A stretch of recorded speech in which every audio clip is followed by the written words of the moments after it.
schau her, heute kriegt unser Sommergast ein Brathähnchen, damit sie in München erzählen kann, wie gut die Sommergäste bei uns haben. Ja, dann kommen wir das nächste Jahr 2 Dutzend und wir haben bloß ein Gastzimmer. Ja und? Dann schlaf ich halt im Kurstall und du im Darmkobi. Platz wird geschafft werden. Ach, Mutter, wenn's nur endlich einmal mit dem Wieserbauer reden darfst. Ja, vielleicht verkauft er das Stückchen Feld über unserem Haus. Dann kannst du mal anbauen. Geh weiter. Die haben verkaufen, dass ich nicht lach. Und wenn, dann verlangt er so viel dafür, dass mir kein Geld mehr zum Umbauen bleibt. Soll ich immer mal auf den Busch klopfen? Der Poldi, du klopfst ihm wieder auf den Busch noch sonst wohin. Sonst klopf ich dir einen am Hintern. Also wie man nur vom Wieser redet, wärst aber gleich so richtig giftig. Warum denn? Ach, weil ihn einfach nicht schmecken kann. Die haben sein Bub, sind zwar ganz gefährliche. Das sind aber so recht gute Gäste. Gute Gäste, ja. Säufer sind's. Na, von solchen leben wir du. Ja, kannst du nicht mehr daran erinnern, was der selige Vetter Kandel allerweil gesagt hat? Was der Gast durch Gurgel jagt, das springt den Wirt in die Taschen. Ja, unser seliger Vetter Kandel. Er war ein guter Mensch, gell? Und ein lieber Mensch war er auch. Bloß das eine hat er nicht gut gemacht. Dass er nicht zu seinen Lebzeiten schon dem Wieser das Feld neben unserem Haus abgekauft hat. Hätten wir die Scherereien damit. Also du bist gut. Das Haus federn, das Viech haben und noch nicht zufrieden sein. Weiter, Poldi. Ich bin doch zufrieden. Mit der ganzen Welt bin ich zufrieden. Und mit der Erbschaft erst recht. Mir stell dir vor, der Vetter hätte ein Testament gemacht. Dann war ich beim jetzigen Wirt wahrscheinlich genauso Wirtschafterin, wie es beim Vetter selig gewesen bin. Er hat aber keins gemacht. Also hat er haben wollen, dass wir als seine einzigen Verwandten alles sehen. Ja, aber der Michel fantasiert aber was von einem Testament, wo er gesehen haben will. Geh weiter. Der Michel, der war doch in seinem ganzen Leben noch nie nüchtern. Was sich der in seinen ewigen Rausch alles zusammendenkt. Nein. Weißt du, Poldi, das Wichtigste war, wie wir anbauen könnten. Ja, wenn er gerade der Wieser verkauft hat. Ja, aber schau, wenn wir es recht schlau anfangen hatten, ja, vielleicht kann man dazu bringen. Schlau? Dass ich nicht lach. So schlau wie der kann kein ganzes Regiment voller Weiber sein. Nein, Poldi, der hat die Schlauheit mit dem Löffel gefressen. Gegen den kommen wir zwar nicht an. Ja, und wenn ich mal mit dem Stefan reden hat? Mit seinem Sohn? Ja. Geh weiter, das tut dasselbe wie der Alte. Der Apfel, der fällt nicht weit vom Baum. Schau her, brauchst du bloß an unser Hex denken. So, das ist das bussigste Hundsviech vom ganzen Dorf. Die Jungen, die sind genauso bissig. Ja, oder das Kaiwi von unserer Geschäckerten, die beim Mecken über aushaut. Ja. Das Kaiwi, das fängt jetzt schon zum Aushauen an. Das wird sich später auch nicht mecken lassen. Ja, genauso ist es beim Wieser und bei seinem Buben. Red nicht so laut. Der Stefan ackert hinterm Haus. Der hört ja am Ende noch. Ja, schau dir das an. Mais bauen so. Ein Mais, der so hoch wächst, dass ich zum Fenster nicht mehr rausschauen kann. Das machen wir alles mit Fleiß. Die vergasste Windige.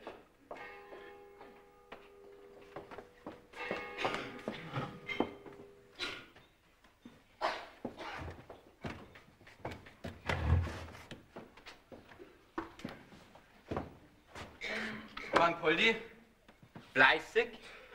Fleißiger schon als wir du. Siehst du nicht, dass ich bei euch neben dem Haus ackern tue? Na,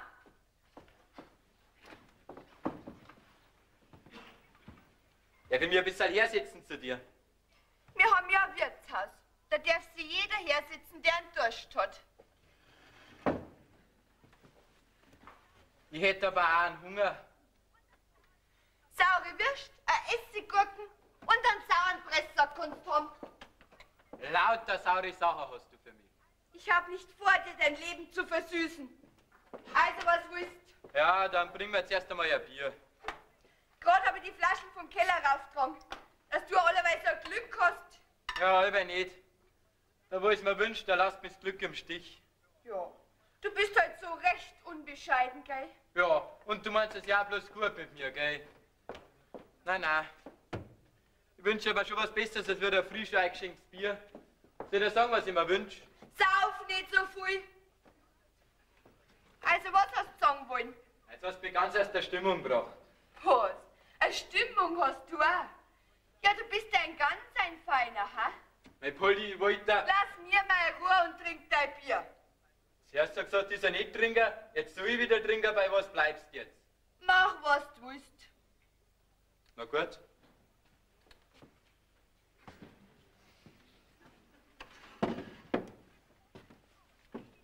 Prost. Wie kann man denn nur um 10 Uhr vormittags einen Alkohol so in sich hineinschütten?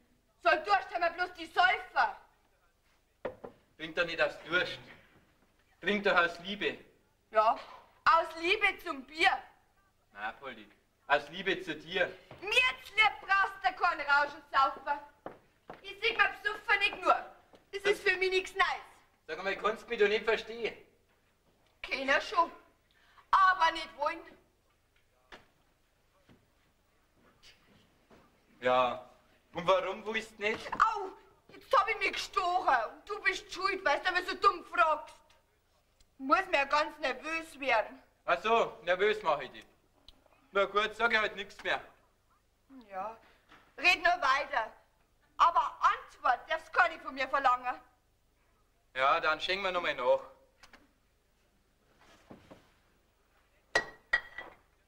Na, Eine nette Bedienung ist das in dem Wirtshaus, das muss ich schon sagen. ja, wenn's dir nicht passt, dann gehst halt zum Ochsenwirt über. Na schön. Geh halt zum Ochsenwirt. Ja, du warst im Stand. Ich möchte das Saufen abwöhnen und du vergewaltigst mich. Du sag bitte nicht, aber saufen.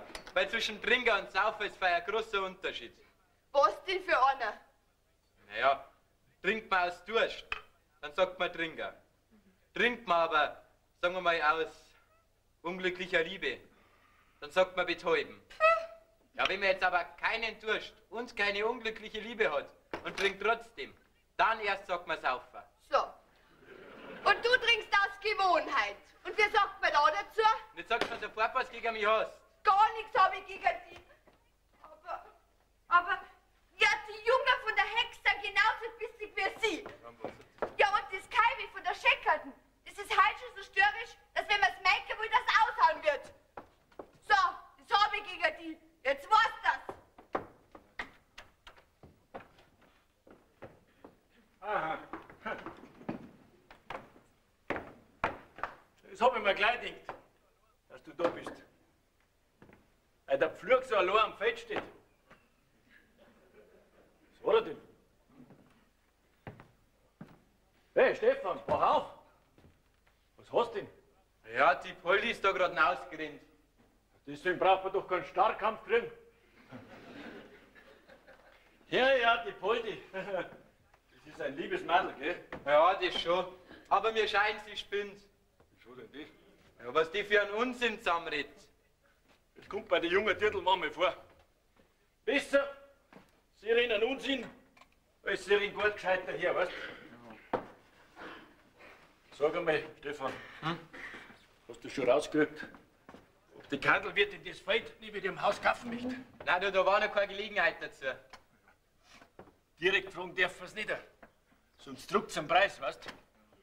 Aber ich war schon froh, wenn sie ihn kaufen darf. Das Feld, das macht mir keinen Spaß dann.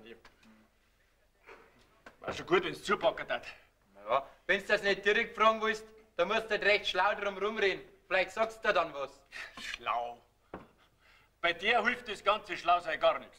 Du bist doch selber von Kopf bis Fuß von lauter Schlausein zusammengesetzt. Nein, pur. Bei der, da ziehen wir zwar den Kürzen. Ja, einer muss einmal damit anfangen. Wenn sie nicht sagt, dann musst du bei ihr am Busch klopfen. Busch klopfen. Möchte ich schon. Überall möchte ich ihre hinklopfen. Der Kandelwirtin. Gerade nicht am Busch. Ja. Ich glaube, es ist gescheiter, du trinkst bei Bier. Kannst du das dann auch gleich sagen, jetzt ist das zweite. Ja, Ich geh jetzt wieder hinaus aufs Feld Mais anbauen. Da wird ja aber lauter Brennnessel anbauen und die Poldi einsetzen. Mit dem Nackerten. Was, wie geht Wiese. Grüß dich Gott, Wiese. Grüß dich. Ein schönes Wetter haben wir heute, gell? Hoffentlich bleibt es so. Kann man gar nicht sagen. Braucht gerade der Wind kommen, dann regnet's. Na ja, ein bisschen regnet hat auch nicht schon. Die Äcker sind sowieso schon ganz trocken. Ja, sind schon sehr trocken. Und wenn's regnet hat, Wenn's los.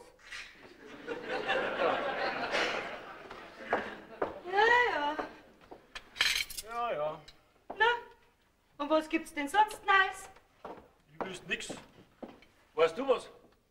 Na, Ich wüsste eigentlich auch nichts. Kann sein, dass wir heute noch wiederkriegen. Ja. Es ist schon recht schwül. Ja, ja, jetzt am Vormittag schon, gell? Da kann's gegen Mittag zu dann. Noch schwüler werden. Außer es kommt ein Gewitter. Ja, dann wird's kühler. Und wenn's hagelt, blitzt und einschlagt, gibt's wenigstens einmal eine Abwechslung. Bist du so für die Abwechslung? Eine kleine Abwechslung kann ich schon. Aber das Gleiche ist ja nichts. Wird ja langweilig mit der Zeit. So Langweil, da hab ich Kurzarbeit, gell? Bei mir heißt's Rackern, Rackern und noch mehr Rackern von der Früh bis auf die Nacht. Was zum Saufen? Da nimmst du die Zeit, gell? Endlich bist du's wieder.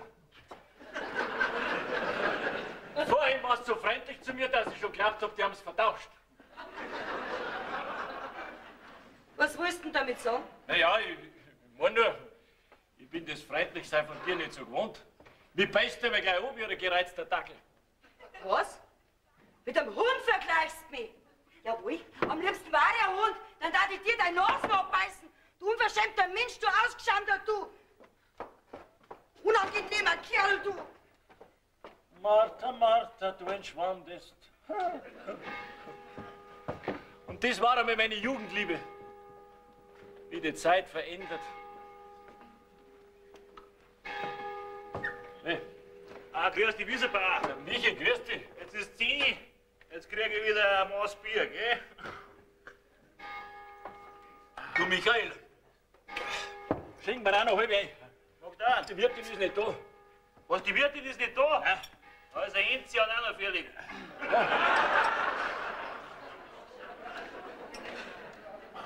Du, mir kannst du auch noch einen Enzian her tun. Ja, mach da. Ja, heute brauche ich einen.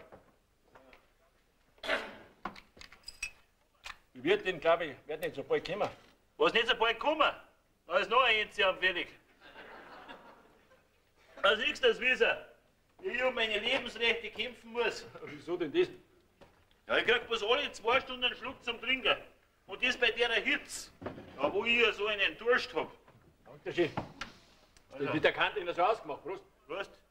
Ja, eigentlich schon. Aber wenn's noch ein Testament gibt, dann brauche ich keinen Durst leiden. Weil der alte Kantler hat immer gesagt, Michi, sauf, was du willst, wenn's genug hast, hörst von selber auf. Ja, und das hat er auch in sein Testament nicht geschrieben. Der Michi, der hat doch gar kein Testament gemacht. Natürlich hat er eins gemacht. Vor meinen Augen hat er es niedergeschrieben. Ja, vielleicht hat er es ja noch wieder verbrennt. Aber an Kandel, seine Meinung war, der Michi soll keinen Durst leiden. Prost, Kandel. Ja, ja. So, jetzt kommst du dran. Du Michi, Was? die Wirtin, das ist aus wirklich eine scharfe Gattis. Eine Seele von einer Frau. Oh, aber am Maul hat's wie ein zweischneidiges Schwert. Und kein Verständnis für die Männlichkeit. Für die Männlichkeit? Ja, weißt du, sie stellt sich die Mannsbilder aber zu trocken vor. Ja, wir sind ja keine Zibeben, die wo nur ausgetrockneten Wert haben. Weißt du, wir müssen ja voller Saft und Kraft sehen. Ja, und da muss man da oben was reinschütten, gell? Dass unten was rauskommen kann. Ja, du ja her. Prost. Prost. Dankeschön, Michi. Prost, da ist der Schmecker. Weißt du, der Kandel, der hat auch gesoffen und ist 96 Jahre alt geworden. Ja, man darf halt nicht zu viel saufen, gell? So, jetzt lange ich wieder bis um 12 Uhr. 96 Jahre, mein Lieber, das ist ein schönes Alter. Ja, möchte man meinen, gell? Man möchte auch meinen, dass man in 96 Jahren einmal eine gute Idee kommen kann. Aber an Kandel ist es nicht gekommen. Also sonst hätte er nämlich mir alles vermacht, dass ich mal weiß, wo ich hingehöre. Ja. Gell, hast mich. Aber noch unverständlicher ist mir, dass er dir nichts vermacht hat. Ja, wo er dich doch über die Taufe gekommen hat. Na ja. Ja, und dein Burm du auch. Mein Trauzeuge ist auch noch gewesen. Ja, siehst du, das ist auch noch. Da sieht man's wieder, gell? Du weißt was? Jetzt habe ich eine Idee. Du trinkst da nicht an, ha? Ja, die Idee ist auch nicht schlecht, aber meine ist besser. Sag's. Ich heirate die Kandelwirtin.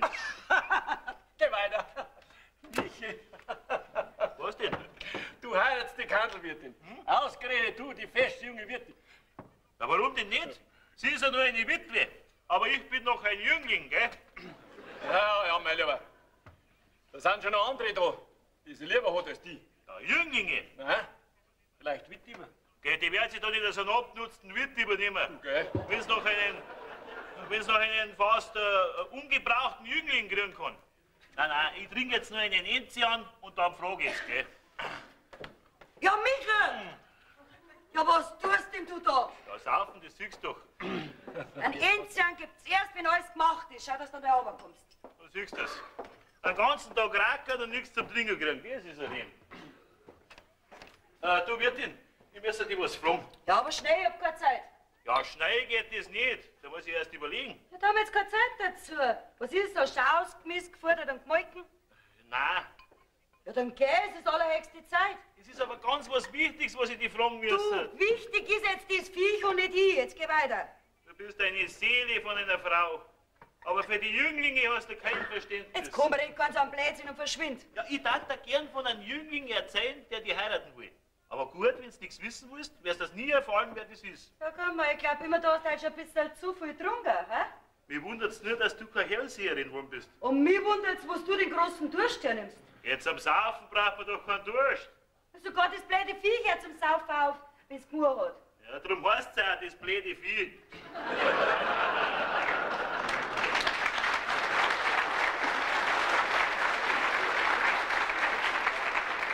Ja, immer, der hat halt schon mehr getrunken als der ein Enzian. Und er geht am Blödsinn daherritt. Muss denn ein Mann besoffen sein, wenn er vom Heiraten redet? Nein, aber ein Frauenzimmer muss da oben im Hirn nicht recht beieinander sein, wenn sie sich solche Dummheiten überhaupt so anhört. Hast du dir solche Dummheiten nie angehört? Mein Gott, wenn man jung ist, da glaubt man, ein Mannsbild ist das größte Glück auf Erden. Und heute denkst du nicht mehr so.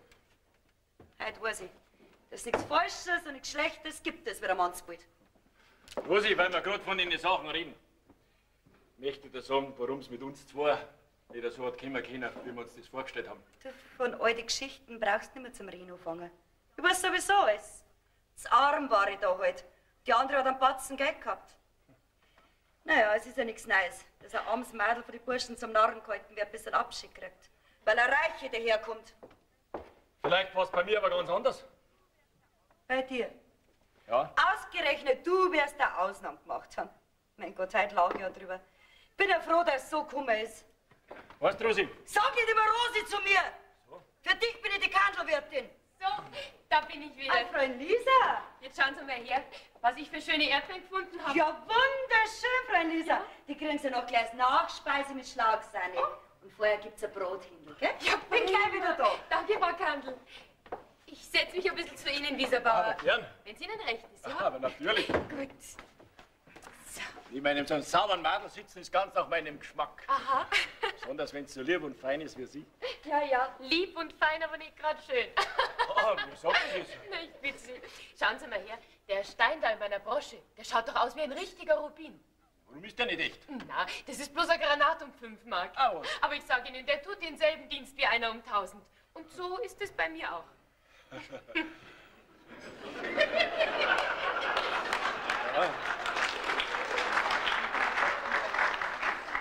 Sagen Sie mal, was sind denn Sie vom Beruf, Fräulein? Vertreterin bin ich in einem Brautausstattungsgeschäft. Ah, was? Jetzt habe ich ja eigentlich Urlaub. Aber Sie, wenn ich irgendwo ein Liebespaar wittere, dann möchte ich am liebsten mein Auftragsbücher rausziehen und zum Schreiben anfangen. Ja, das kann ich. Ja, was wäre denn mit Ihnen, Wieserbauer? Ja. Hätten Sie keine Absichten mehr aufs Heiraten? Ja, vielleicht. Das kann man nicht wissen. Ich gehöre noch nicht zum alten Eisen. Bravo, das ist die richtige Einstellung. Jetzt sagen Sie mal, auf wen spitzen Sie denn? Auf die Kandelwirtin vielleicht? Also bei der könnte ich Ihnen nur zuraten. Das ist eine brave und fleißige Frau. Aber greifen Sie zu, bevor ein anderer auf die Idee kommt. Hä? Ja, das darf mir nicht passen. Aha. Da greifen die wirklich vorher lieber zu. Aber das nutzt dann nichts. Die mag mir ja nicht. Wer sagt das? Die ist alles unfreundlich zu mir. Oh, ist ein Und wo gutes sie mir einen Zeichen. Hieb versetzen kann, da tut sie es. Das ist ein wunderbares Zeichen, ja? Meinen Sie? Freilich. Den Eindruck habe ich nicht. Da vorhin hat sie mir gerade verboten, dass ich sie mit ihrem Vornamen anredet. Das ganze Dorf sagt Rose zu ihr, gerade ich darf's nicht. Bravo, das ist fast schon eine Liebeserklärung. Na, Ja? um Gottes Willen, nur das nicht. Das muss ich mir zuerst schon noch überlegen. Was wollen Sie denn da noch lange überlegen? Sie sind in die Wirtin verliebt, die Wirtin in Sie. Und ich könnte im Urlaub noch ein gutes Geschäft machen. Da kommen wir doch alle drei auf unsere Kosten. Okay. Ich brauch doch keine Brautausstattung. Wer sagt das? Also Sie müssen doch Ihren Hof ein bisschen nett herrichten. Zur Begrüßung der neuen Wieserbäuerin. Jetzt sagen Sie mal, wie viel Zimmer hat Ihre gute Stube? Zimmer? Fenster meine ich natürlich, Herr Wieser. Fenster? Ja. 5? 5. Und die sind wahrscheinlich so groß wie das da, oder? Ja, circa. Aha, das werden wir gleich haben. Passen Sie aber auf. Was machen Sie denn da? Also, das sind einmal 19. Ja, also 5 Meter Vorhangstoff werden wir da schon brauchen. 5 Meter? 5 Meter? Ja, freilich. Und 5 mal 5 sind 25. Also, Herr Wieser, ich verschaffe Ihnen 25 Meter von dem feinsten Vorhangstoff. Und der Meter zu nur 3 Mark. Das macht jetzt 75 Mark. Und da haben Sie ein neu ausstaffiertes, ganz freundliches Zimmer. Na, da werden Sie und Ihre Frau Ihre helle Freude dran haben. Glauben Sie was? Darf ich das jetzt Warten notieren? Sie so schnell. Was heißt nicht so schnell? Beim Glück muss man zulangen, sonst fliegt es einem doch wieder davon, Herr Wieser. Ja. Also 25 Meter Vorhangstoff, der Meter zu 3 Mark. Dann braucht man natürlich Bettvorleger. Na, was Besseres. Keine Bettvorleger. Wissen Sie, wir nehmen einen Läufer so durchs ganze Zimmer durch. Wunderbar. Dann brauchen Sie natürlich Tischdecken, Bettdecken. Da brauchen Sie doch was, oder? Naja, freilich, wenn ich noch mal heiraten sollte, dann müsste ich schon sowas haben. Herr Wieser, ich weiß was für Sie. Eine Doppelbettdecke. Wissen Sie, so mit einem Rosenmuster. Wunderschön. Und die Vorhänge, Herr Wieser, die nehmen wir in Rosé, Lichtblau, Grün, Gelb, Goldgelb mit so einem ganz feinen Vergissmeinnicht. Ja, Das wäre was. Und dann natürlich die Doppelbettdecke. Ich hab doch gar kein Doppelbett. Was? Ja, ganz einfach. Aber 2 Betten haben es doch bestimmt. Und die 2 Betten, die schieben wir jetzt einfach zusammen. Und dann haben wir ein Doppelbett. So, also die Doppelbettdecke. Und den Läufer, Herr Wieser, wie lange brauchen wir den? Wie lang ist das Zimmer, meine ich? Ja, so 5 bis 6 Meter wird es Also sein. 7 Meter Was? Läufer. Ja, was da zu lang ist, das schneiden wir einfach wieder weg. Dann hat doch Ihr Sohn auch gleich noch einen Bettvorleger. Man muss einfach immer praktisch sein, Herr Wieser. Das ist ganz besonders wichtig. Ja, jetzt schreiben Sie doch dabei. Ich weiß ja noch gar nicht, ob ich das alles brauche. Außerdem, was wird denn mein Sohn dazu sagen, wenn ich noch mal heirate? Recht hast, Vater, wird er sagen. Außerdem, Ihr Sohn ist doch auch in dem Alter, dass er langsam heiraten könnte. Na ja. Glauben Sie vielleicht, der geht in ein Kloster? Nein, eher nicht. Eben, mit wem geht er denn? Na ja, mei. Seine Sparsättel macht er mit alle Madeln, gell, da ist nichts dahinter. Höchstens, dass allerweil bei der Polde steckt, das scheint mir ein bisschen verdächtig. Bei unserer Wirtstochter da? Ja. Ja, das ist ja auch die passendste Partie für ihn. Na ja, ich hätte auch nichts dagegen. Was heißt denn nichts dagegen? Das ist schon ein bisschen wenig, Herr Wieser, wenn Sie nur sagen, nichts dagegen. Das wäre doch die ideale Lösung. Schauen Sie mal, Sie heiraten die Wirtin und übernehmen da das Wirtshaus. Dann kann Ihr Sohn nämlich daheim den Hof übernehmen. Da ist doch die Poldi gerade die richtige Frau für ihn. Schauen Sie mal, Diana, geht alles so schnell. passen Sie auf, wenn Sie heiraten und der Stefan heiratet auch. Ja. Es gibt doch ein riesen Kuddelmuddel. Ich meine, so jung und stark, wie Sie noch sind, da wollen Sie doch nicht schon ins Austagshäusl übersiedeln, oder? Nein, eigentlich nicht. Eben, der Stefan und seine junge Frau, die wollen aber doch sicher nicht nur Knecht und Magd machen bei Ihnen am Hof. Also gehen doch die ganzen Schwierigkeiten schon los. Ja. Wenn Sie jetzt aber da das Wirtshaus übernehmen, Ja. dann haben Sie einen Platz, wo Sie Ihre überschüssige Kraft austoben können. Ja, und die Wirtin, die bekommt nicht nur einen lieben und feschen Mann, sondern, Herr Wieser, eine starke Hand, die ihr ganzes Sack zusammenhält. Das wäre doch das Paradies auf Erden für Sie. Na, und für den Stefan und die Poldi doch auch, glauben Sie nicht? Aber jetzt red's doch nicht allerweil. Sie reden, als hätten Sie eine Dampfmaschine geschluckt. Ich weiß ja. Das Reden, das gehört bei mir zum Geschäft. Ja. Also ich sag Ihnen was, Herr Wieser. Die Poldi, die staffiere ich aus. Da hat kein Mädel im ganzen Land eine schönere, eine bessere und eine preiswertere Brautausstattung. Ja. Na und für die Frau Wirtin, also da weiß ich ein paar Sachen. Ja. Ich sag Ihnen was, Wäschekollektionen in Lichtblau, in Rosé. Also wirklich wunderschön, Herr Wieser.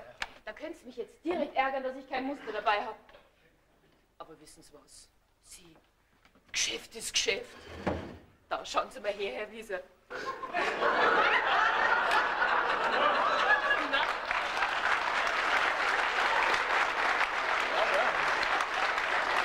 Also, was glauben Sie, wie das der Wirtin zu Gesicht stehen wird? Zu Gesicht? Ja, freilich. Also so jung und hübsch wie die noch ist, da schaut's doch wie eine Venus drin aus. Ja. Ja, probieren Sie ruhig einmal die Qualität, Herr Wieser. Das ist ein wunderbares Material. Ja, Sehr schön. Wirklich sehr schön.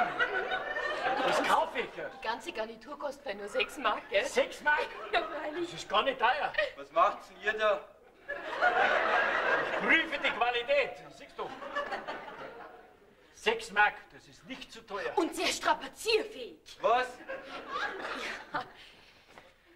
Blöder Bub, was schaust du so dumm? Hast du nicht gesehen, was ich gemacht habe?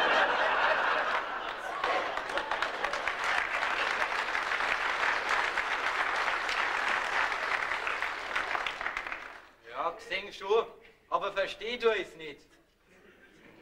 Ja, Stefan, ich bin doch noch ein Junger, oder? Ich meine, ein absolut nicht alter Mann, oder?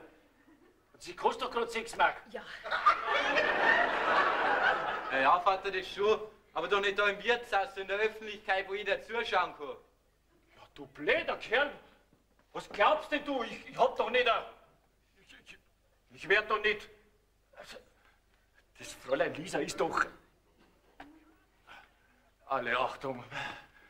Schau ein bisschen intelligenter, Depp, immer. Glaubst du das? Das ist schon alles in Ordnung. Und wenn du das genau wissen willst, ich hab die Absicht, wieder zu heiraten, jetzt weißt du das. Als Fräulein Lisa. Wie kommst du denn auf so eine dumme Idee? Ja, wenn's das am Knie kitzelst. Wer hat's kitzelt? Ich hab's kitzelt. Griffen habe ich wegen der Qualität. Ja, eben. Ja. Stefan, da ist doch jetzt wirklich nichts dabei. Ich habe Ihrem Vater doch nur ein Muster von der Wäschekollektion gezeigt, die er für seine Braut bei mir bestellen möchte.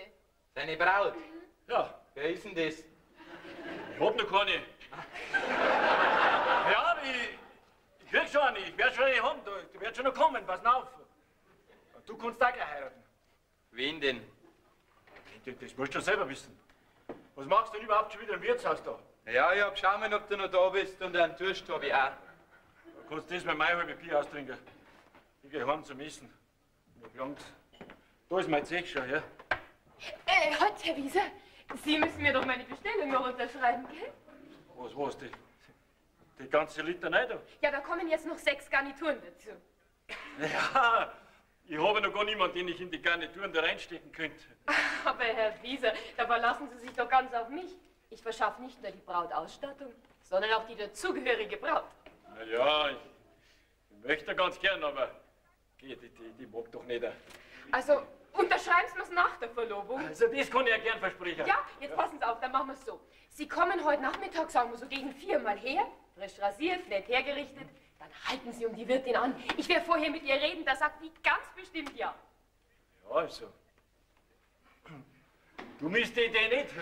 Probieren können wir's. Ja. Also, vielen Dank, Fräulein Auf Lisa. Wiedersehen, Herr Wieser. Ja. Wegen den Garnituren. Ja. Vielleicht kaufe ich ein ganzes Dutzend. Von wegen der Strapazierfähigkeit, gell?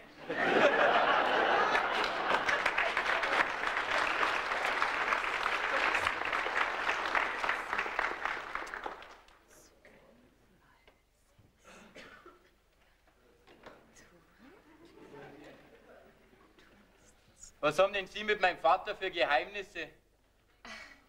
Mit Ihnen, Stefan, werde ich für auch gleich ein Geheimnis haben. Mit mir? Ja. Ein Geheimnis? Nein, ich glaub nicht. Wo doch die Poldi jetzt heiraten soll. Was heiraten die Poldi? Ja, wen denn, da weiß ich ja gar nichts. Sehen Sie, das ist eben mein Geheimnis. Und wenn ich es Ihnen jetzt verrate, dann haben wir 2 ein Geheimnis miteinander. Dass die Poldi soll heiraten? Na, das darf nicht sein, da hab ich auch noch ein Wort mitzureden. Haben Sie die Poldi vielleicht gern? Ja, nein. Aber ja. Warum soll ich es nicht sagen? Gern habe ich das Mädel. Aber es ist aber so schnippisch mit mir, sie mag mich heute nicht. Schnippisch, sagen Sie. Aber Stefan, dann geht die ganze Sache schon richtig. Na, woher denn? Sobald ich anfange mit ihr zu reden und ihr schon fast sagt, wie gern dass ich es hab, na, da fahrt's mit irgendeiner kecken Antwort übers Maul und ich hab mich umsonst da gestrengt. Sie werden die Sache halt nicht richtig anfangen. Schauen Sie, jedes Mädel möchte anders behandelt werden. Na, die einen haben es gern, wenn man ihnen nur ganz versteckt zeigt, wie gern man es hat. Und die anderen wollen halt im Sturm erobert werden. Sie müssen sie mal in den Arm nehmen und ihr ganz keck ein Puzzle aufpappen. Haben Sie das schon einmal probiert? Na, Also, versuchen Sie es. Sie werden sehen, dass Sie Glück haben damit. na ja, schon. Aber was nützt es, wenn sie doch jetzt heiraten sollen? Aber Stefan, die Poldi soll doch Sie heiraten. Mich? Wer sagt denn sowas? Ihr Vater? Schauen Sie mal, wenn er die Frau Wirtin heiratet und hier das Wirtshaus übernimmt, na dann könnten doch Sie zu Hause den Hof übernehmen. Und da wäre doch die Poldi die passendste Frau für Sie. Das ist jetzt mein ganzes Geheimnis. Ja, Sie, das ist für das schönste Geheimnis, das ich kenne. Ja, bloß eins geht mir nicht ein. Warum hat sie mein Vater am Knie gekitzelt? Schauen Sie, ich verschaffe doch die Brautausstattungen. Ja, und da habe ich Ihrem Vater halt einmal ein Muster von der Wäschekollektion gezeigt, die er für seine Braut bei mir bestellen möchte. Ja, die Poldi wird dafür auch allerhand brauchen. Aber da können Sie sich ganz auf mich verlassen, Stefan. Ich suche der Poldi in unserem Geschäft in München was besonders Schönes raus. Passen Sie auf. Das wird wahrscheinlich noch hübscher als das da. Hm? Ja. Also wenn diese Mutter nicht kauft, dann kaufe ich es selber. Eben. Sowas muss einem Mann doch gefallen. Ja, aber die Haxler, die da drin stecken, sind auch nicht ohne. Die sind aber im Preis nicht inbegriffen. Oh, leider. Ja, jetzt passen Sie auf, Stefan. Sie kommen heute Nachmittag her und halten um die Poldi an. Da werde ich ihr vorher erzählen, was Sie für ein braver und hübscher Bursch sind. Da sagt sie ganz bestimmt ja. Ja, das kann auf keinen Fall schon, weil sie sind ja so ein gescheites und liebes Mädel. Sie werden mich auch schon gut führen. Aber ja. Besser als wir ich. So. Stefan, Lise. So, jetzt gehe ich wieder an meine Arbeit. Ja. Ah ja, und was die Garnituren anbelangt, da machen wir ein Geschäft miteinander, da kaufe ich einer was ab. Aha. Und wenn ich selber anziehen muss.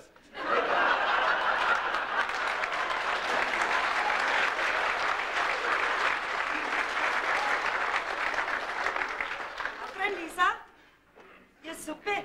Danke, Frau Kandel. So. So, ich hoffe, es schmeckt Ihnen. Na, bei Ihnen schmeckt es mir doch immer, Frau Kandel. Das ist recht. So. Wo ist denn der Wieser? Der ist schon fort. Da drüben hat er seine Zeche hingelegt. 2 Mark. Der Mensch versauft am Vormittag schon ein Vermögen. Naja, mir kann's ja recht sein. Mutter kann jetzt Michel zum Essen rufen. Na, heute, das hat noch Zeit. Aber jetzt sagen Sie mal selber, Frau Lisa, was ist denn das für ein Mensch, der am Vormittag schon 2 Mark versauft? Dabei kommt er jetzt fast jeden Tag her zu uns. Er wird schon wissen, warum. Ja, das wird er schon wissen. Und der Stefan auch. Auch ein lieber Mensch, gell, Poldi? Man weiß wirklich nicht, wen man lieber haben soll. Ein Vater oder ein Sohn. So, dann nehmen wir halt alle 2 mit nach München. Da fällt Ihnen die Wahl nicht schwer. Oh, na, Poldi, da haben wir's denn da, hä? Frau Kandel, das ist doch bloß ein Scherz. Das meint die Poldi doch nicht böse. Bös nicht, aber tot ernst. Poldi, jetzt reicht's aber. Ich möchte bloß wissen, wo der Fratz die freche Goschen her hat.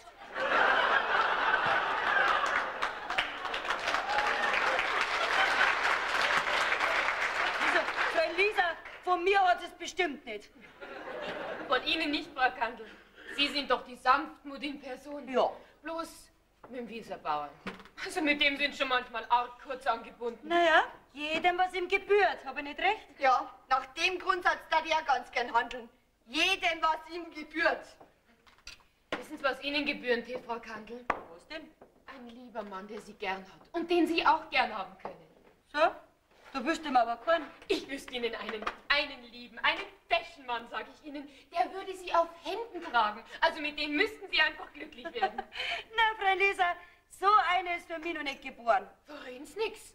Auf einmal steht er vor Ihnen und hält um Sie an. Na, das.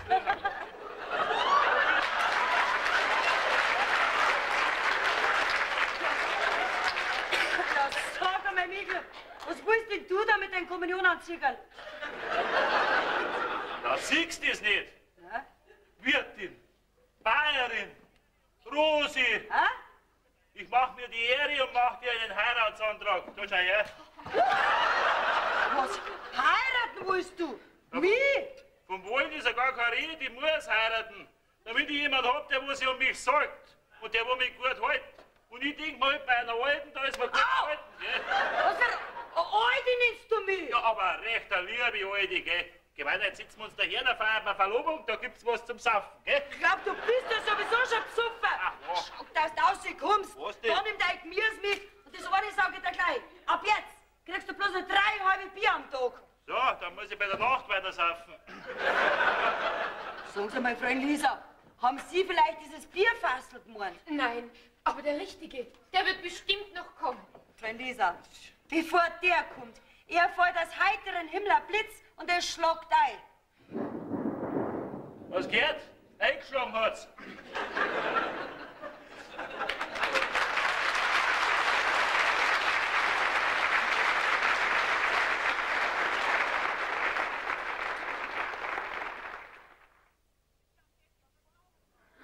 Also das Wetter hat sich jetzt, glaube ich, endlich verzogen. Naja, hat der Wieser doch recht gehabt.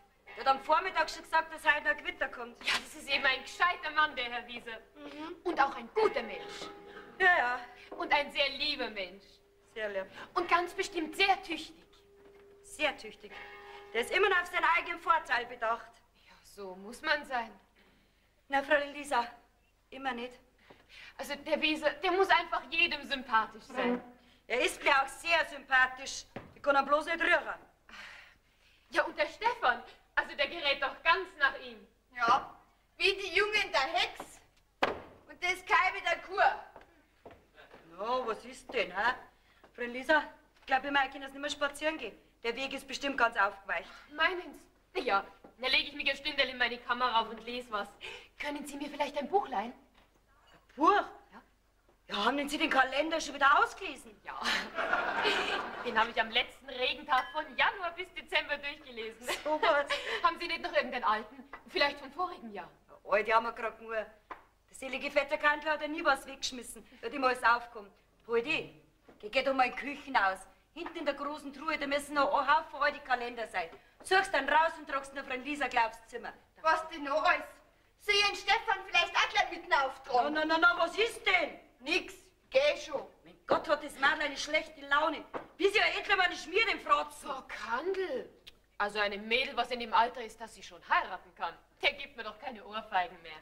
Also mein Vetter Kandler hat immer gesagt, es ist schade um jeden Hieb, der daneben geht.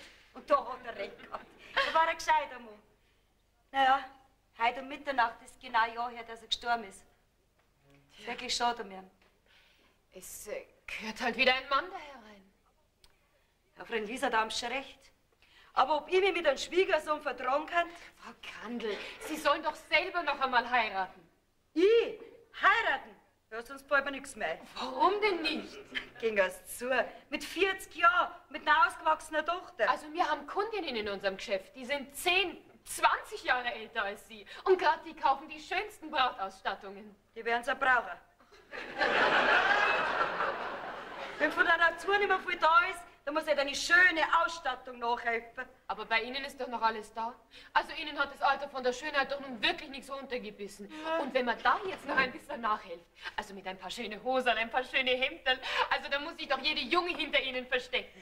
Also, Frau Lisa, mit Hemderl und Hosal werden Sie bei mir kein Geschäft machen. Sagen Sie jetzt auch gerne was. Was sagen Sie? Die haben aus meiner Mädchenzeit.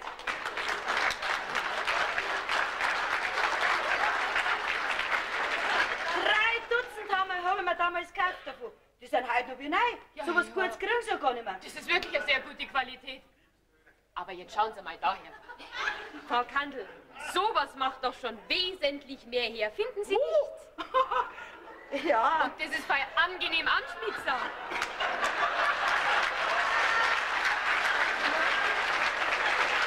Das glaube ich ja gern als Frau Lisa, dass das ja anschmiegsam ist, aber wenn ich da 10 Unterricht drüber trage, dann komme ich mir immer noch nackert vor. Jetzt stellen Sie sich doch einmal vor, was Ihr Mann für eine Freude hätte, wenn er sowas Hübsches in einer so schönen Verpackung sehen könnte. Also, Frau Lisa, wenn ihm diese Verpackung nicht schön genug ist, braucht er mich gar nicht anschauen. Wegen meiner brauchst du überhaupt keine Hosen anziehen. Mir gefällt es ohne am besten.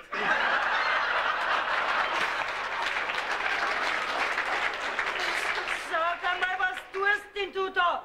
Warum spionierst denn du da rum, wenn wir vom Weibersaal reden? Ich spioniere nicht. Ich wollte bloß einmal fragen, ob ich was zum Trinken kriege. Ah, verschwind endlich! Verschwind! Verschwind! Ich bin doch kein Geist. Schlimm mit dem. Also, Frau Kandel, was ist jetzt? Wollen Sie nicht doch so ein paar Garnituren bei mir bestellen, hä? Freund Lisa, für wen denn und für was denn? Ich heirate ja doch nicht mehr. Nein, ich hab ganz andere Sorgen. Wissen Sie, ich möchte gern vergrößern, umbauen. Ja, aber dazu brauche ich das Feld neben unserem Haus. Und das geht am Wieser. Und was der dafür verlangt, das wird mir zu teuer. Ja, Sie, dann heiraten Sie doch den Wieser einfach. Ja, da kriegen Sie doch die Stückel Grund ganz umsonst. Und obendrein einen lieben Mann, der Ihnen alle Sorgen abnimmt. Was, den Wieser heiraten? Dann war das Grundstück überbezahlt. Er ist doch ein netter Mensch. Freund Lisa, den kennen Sie bloß nicht so gut wie ich. Also ich kann mir einfach nichts Schlechtes von ihm vorstellen. Ja, vielleicht hat Ihnen einmal jemand was erzählt über ihn. Was gar nicht stimmt. Na, Freund Lisa, über den hat mir niemand was erzählen brauchen. Da bin ich schon selber draufgekommen. Ach, und ich glaub's trotzdem, dass der Wieser der beste Mann ist für Sie. Also, Freund Lisa, bevor ich den Wieser heirate, dann nehme ich ja lieber noch den Mikl! So, das merkt. Wirtin, ich wollte fragen, ob ich was trinken kann. Weißt du, das nasse Wetter, das reißt mir so am Magen. Und jetzt darf ich gerne einen Enzian trinken, gell? Nix da, wer hat dir das erlaubt, hä? Ja, niemand, aber mir ist so schlecht und wenn ich einen Enzian trinke, dann wäre mir vielleicht besser. Sag einmal, von dir muss man Schnaps direkt verstecken. Du Nein. alter Saufhaus, du alter! Eine Seele von einer Frau, aber hartherzig. Ich nehme mir doch eine andere. So? Ja, Michel, wen denn? Ja, eine gutherzige Person, die ein Verständnis hat für mich und für meinen Durst. Und ein Geld muss natürlich haben, gell? Ja, wie heißt sie denn? Das weiß ich nicht. Hey, wo habt ihr euch denn kennengelernt? Ja, wir haben uns ja noch nicht kennengelernt. Aber wenn ich es finde, heirate es. Ach so. Ja. Du, Michel, dann such dir doch einfach eine aus der Zeitung. Aus der Zeitung? Ja, freilich, pass mal auf, da habe ich heute was gesehen. Komm, Michel, schau mal her da. So, jetzt pass auf.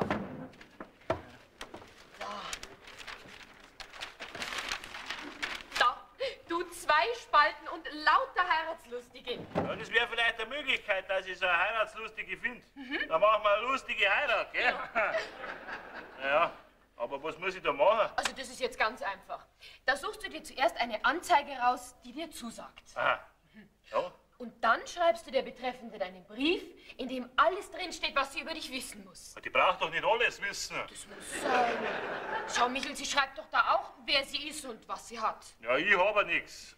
Das ist der Betreffenden ja vielleicht ganz egal, aber schreiben musst du es ihr. Ja gut, dann schreibe ich es ihr. Ja, und was muss ich noch machen? Dann schreibst du noch, was du bist und was du für einen Charakter hast. Also das geht ja gar nichts, so was ich für einen Charakter habe, gell?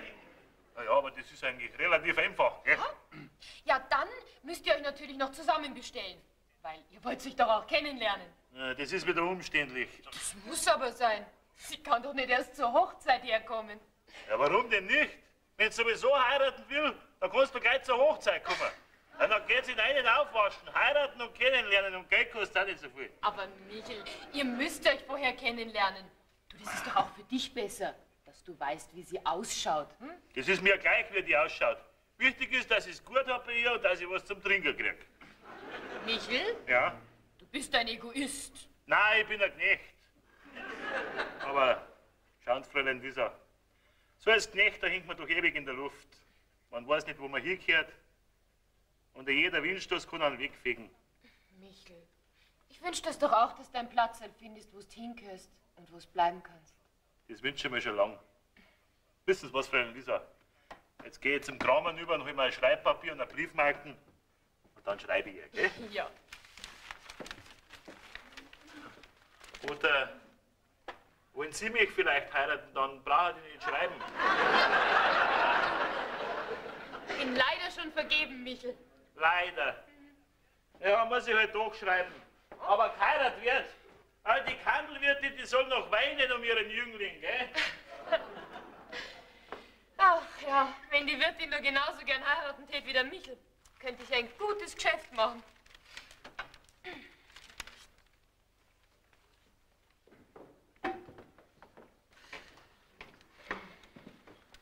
Ist gut. Haben wir jetzt da? No, bin ich niemand. Ja, für mich schon. Aha, Ja, das heißt, natürlich nicht zu wissen, als wegen ich da bin. freilich. Setzen Sie sich ruhig her, Stefan. Die Poldi wird gleich kommen. Ja, hoffentlich. Das heißt, jetzt, wo ich vorhab, ganz ernst mit dir zu reden, habe ich beinahe ein bisschen Angst. Na, Schämen Sie sich. So ein großer, starker Bub. Und hat Angst vor so einem kleinen Mädel. Ja, Angst grad nicht. Ich weiß halt nicht recht, wie ich es anfangen soll. Mit der Tier ins Haus fallen kann ich wohl schlecht. Und wenn sie mich dann fragt, was ich schon wieder da will, muss ich sagen, ein Bier und dann nennt sie mich wieder einen Säufer. Stefan, ich glaube, ich hätte ein Gesprächsthema für Sie. Ja? Die Wirtin, die möchte nämlich das Stück Grund daneben ihrem Haus kaufen. Was, wirklich? Ja. Weil ich werde am Vater aber gefreut, der darf es gern verkaufen. Wunderbar. Ja, genau. Und jetzt ist es so bei der Poldi, als ob ich von hinten herum wegen dem Grund anfragen möchte. Das ist dann auch gleich ein Grund zum Herkommen. Bitte.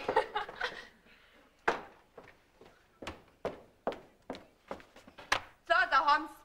Sind schöne Liebesgeschichten drin. Aus denen können Sie vielleicht noch lernen, falls Sie noch nicht alles wissen sollten. Ich danke dir schön, Poldi. So, und jetzt gehe ich auf mein Zimmer rauf und mach's mir recht gemütlich. Wiederschauen, Frau Lisa. Auf Wiederschauen, Stefan. Grüß dich, Gott, Poldi. Also viel. Ich hab gemeint, du gehst mit dem Fräulein Lisa mit. Ja, die möchte doch jetzt lesen. Was startet denn da bei dir? Ja, umblättern.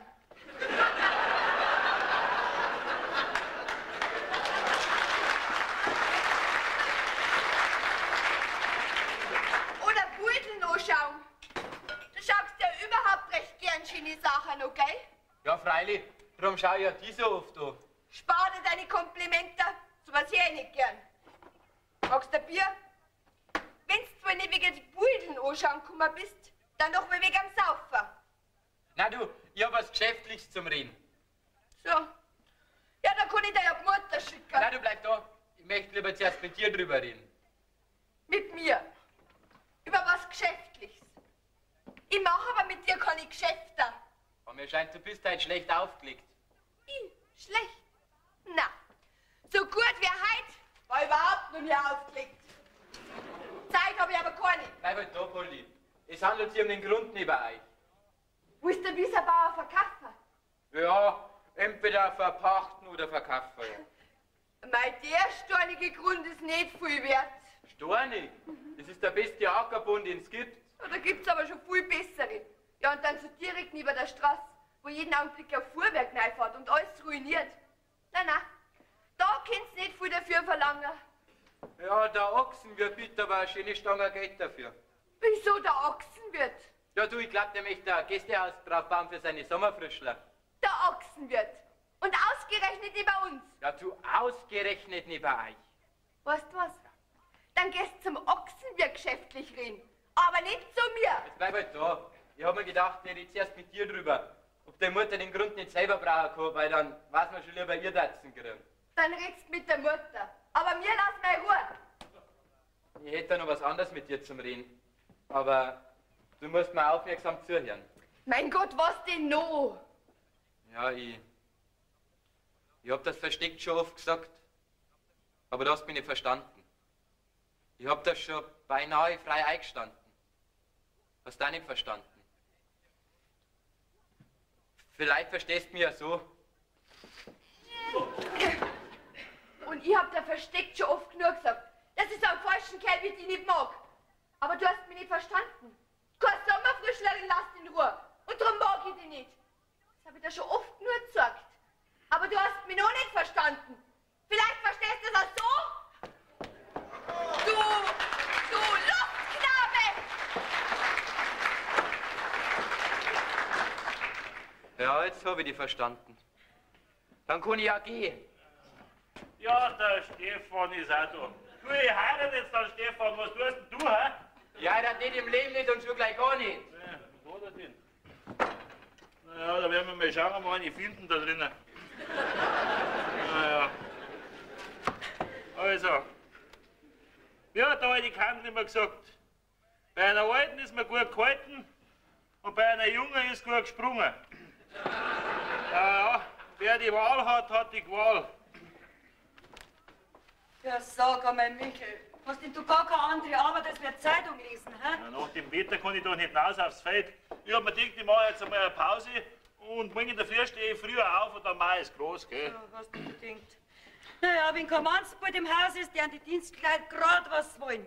Ja, jetzt hat mein ehrenvollen Antrag angenommen Da war jetzt ein Mannsbild im Haus. Hör jetzt auf mit dem Blödsinn, sonst fliegst.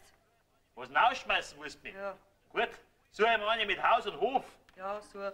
Obwohl ja im Testament drin steht, dass du mich behandeln musst wie das Kind vom Haus. Und du behandelst mich jeden Tag schlechter. Du Rabenmutter. Was redst du nicht mehr vom Testament? Der Vetter hat doch gar keins gemacht. Natürlich. Vor meine Augen hat er es niedergeschrieben. Ja, vielleicht hat er es heute auch wieder weggeschmissen. Aber ein Kandel, seine Meinung war, er schreibt für den Michel eine Klausel rein. Ja, wenn er wenigstens die Klausel hinterlassen hätte. Jetzt halt den Mund und liest deine Zeitung. Du bist eine Seele von einer Frau. Aber als Wetterhahn bist du unmöglich. Du stehst immer auf Schlechtwetter. Grüß Gott. Ja, Der Wieser. Grüß dich Gott, Wieser. Grüß dich. Magst du ein Bier? Ja, Sogar bei diesem nassen Wetter hast du einen Durst. das ist weniger. Aber daheim bin ich so allein, weißt du. Da geh ich lieber ins Wirtshaus. Hallo, geh weiter. Hast doch 20 Schweindel, 30 Kühe, 4 Ochsen und 2 Rösser im Stall. Das wird doch Gesellschaft nur sein. Ja, aber mit dir unterhalte ich mich ja doch lieber als mit meiner schönsten Kuh.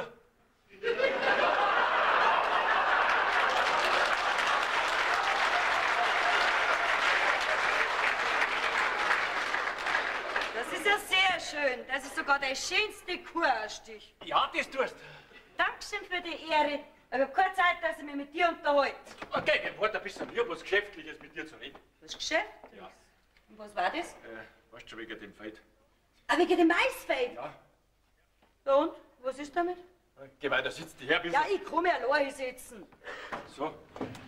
So wie ich gewusst. Also, Also, trinken wir zuerst einmal. Gesundheit, Rosi. sag nicht immer Rose zu mir, Du weißt doch so. aber nicht für dich. Ach so. Vielleicht gib ich dir mal einen anderen Namen noch. So, was war das für einer? gut erhaltene Witwe. Was?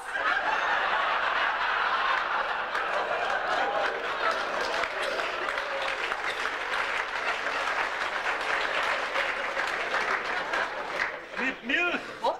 Ja, mit Milchgeschäft. Weißt du, die hat ein Milchgeschäft. Die nehme ich aber nicht. Da kann man die Milch sauer werden. Recht hat der Michi, der Mensch soll nicht allein sein. Und gerade da ist es am schönsten.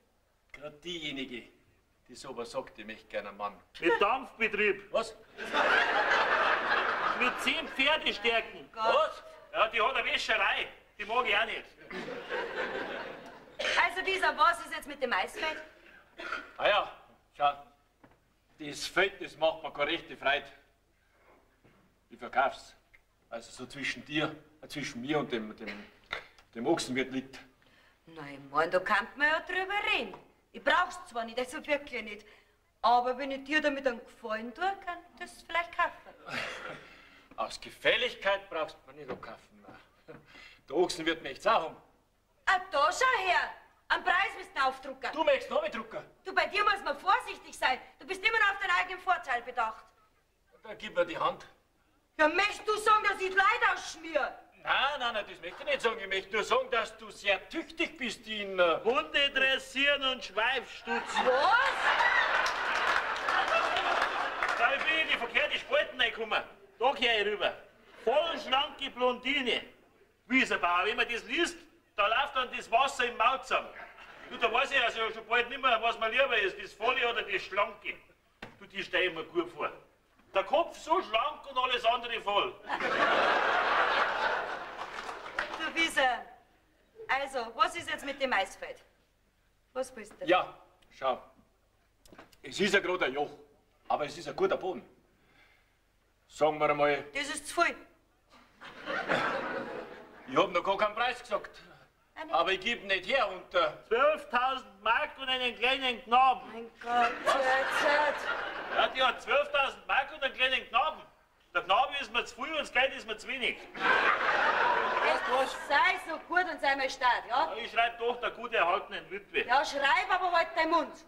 Ja, Also, Wieser, jetzt ganz im Ernst, was verlangst du fürs Feld? sagen wir 2000. Was? 2000 Mark? Ja, du bist ja verrückt.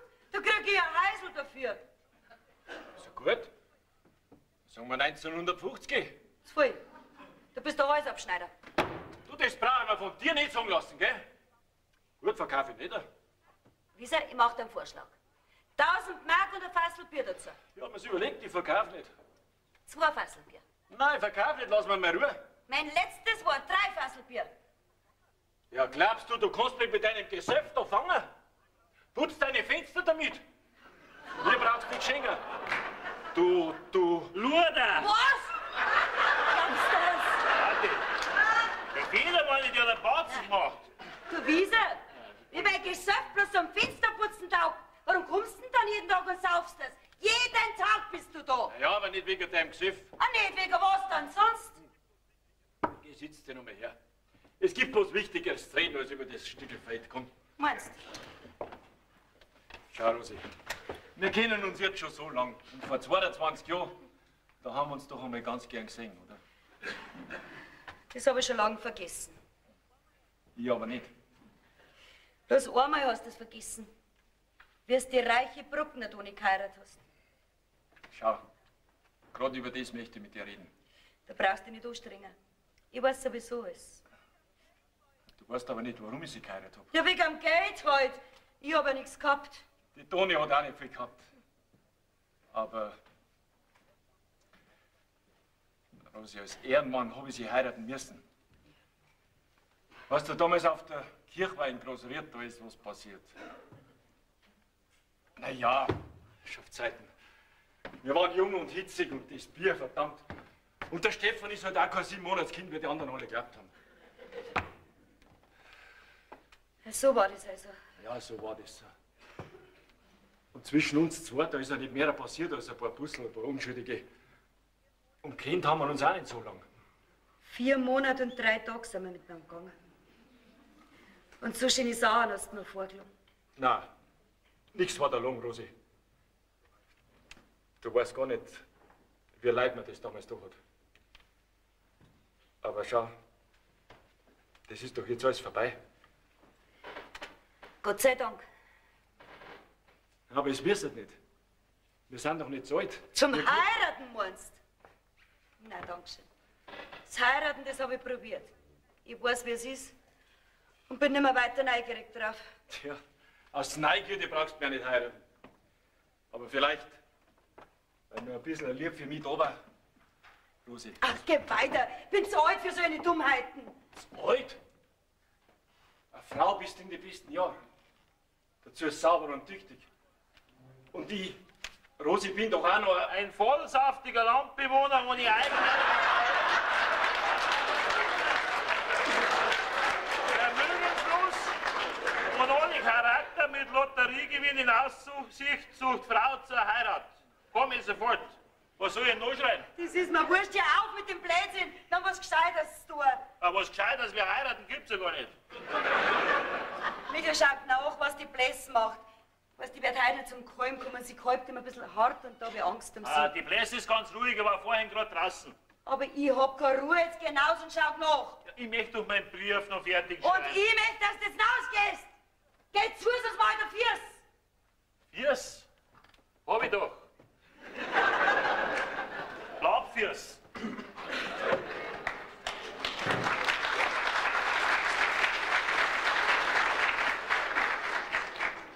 Du, Rosi, wenn du meine Hilfe brauchst wegen der Blässe, dann brauchst du mich gerade rufen lassen. Ich komme auch mitten in der Nacht. Na, danke schön. Ich bin bisher ohne fremde Hilfe ausgekommen, wird es in Zukunft so gehen. Fremde Hilfe? Bin ich dir so fremd? Fremder als für jeden, die wohl zum ersten Mal sich. Rosi, jetzt sei doch nicht gar so unversöhnlich. Jetzt, wo du alles weißt, wie es gekommen ist, dass ich die Toni damals heiraten hab müssen, das kannst du mir doch nicht mehr böse sein. Deswegen bin ich da ja gar nicht böse. Das verstehe ich ja alles. Aber dass du damals überhaupt zu dem Kirchweihtanz gegangen bist ohne mich, deswegen bin ich da böse. Dass du überhaupt Lust gehabt hast zum Tanzen ohne mich, das vergiss ich dann nie. Das verstehe ich nicht. Nur deswegen bist du mir böse? Nur wegen der Kleinigkeit?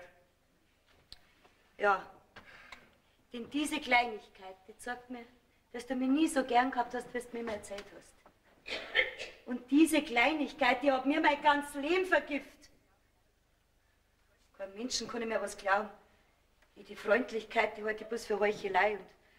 Und je schöner die Worte sind, desto weniger glaube ich an sie. Dass du aber dann ein Jahr nach mir geheiratet hast, wenn du keinem Mann mehr was glaubt hast, das verstehe ich nicht. Ja, weißt, mein Seliger, der hat mir auch keine schönen Worte gegeben. Er hat zu mir gesagt, du gefällst mir, ich hab dich beobachtet, du bist fleißig und ich bin verspielt wie die anderen Mädel.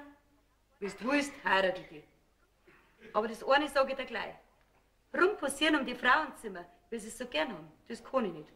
Bei mir geht's bloß arbeiten und sonst nichts. Wenn du willst, schlagst du ein. Naja, dann habe ich mir gedacht, den nehme ich.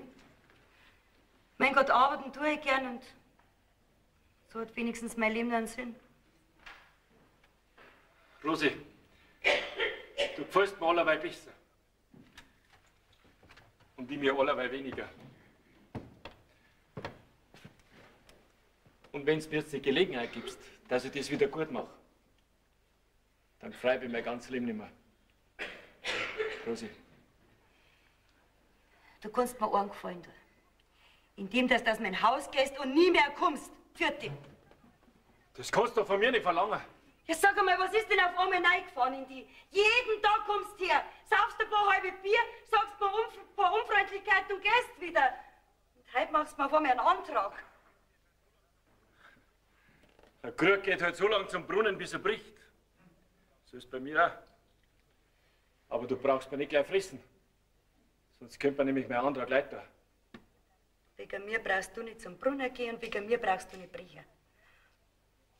Und wenn ich die 100 Jahre nichts sehe, macht's mir nichts aus. Denn auf der ganzen Welt ist mir kein Mannsbilder so zuwider wie du. Findest du denn gar keinen guten Zug an mir? Nein.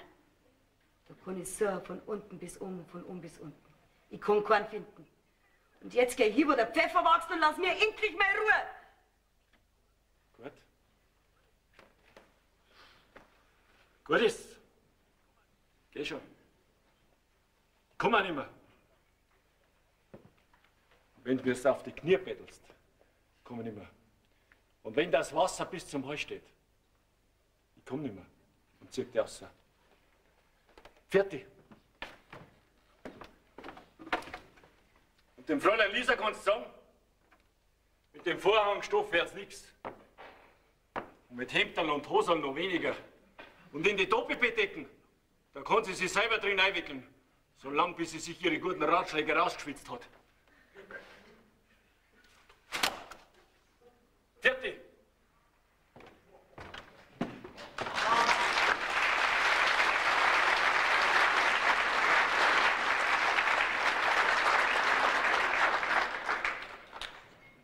Jetzt ist er tatsächlich gegangen.